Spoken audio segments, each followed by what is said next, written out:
કઈ પણ કાવતરા કરવા પડે ત્યારે તમારે સમજી લેવું કે તમારો નેજો આકાશમાં ફરકી રહ્યો છે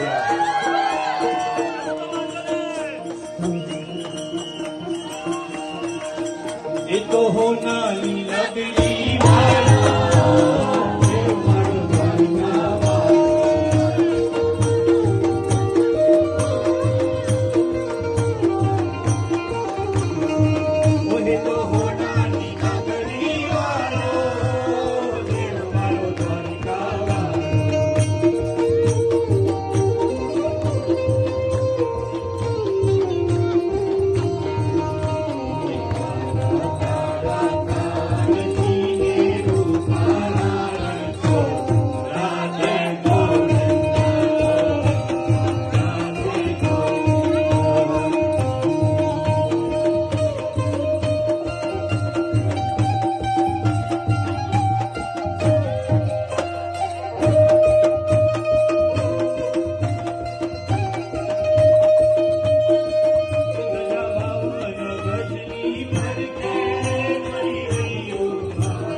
ગજની ભરકે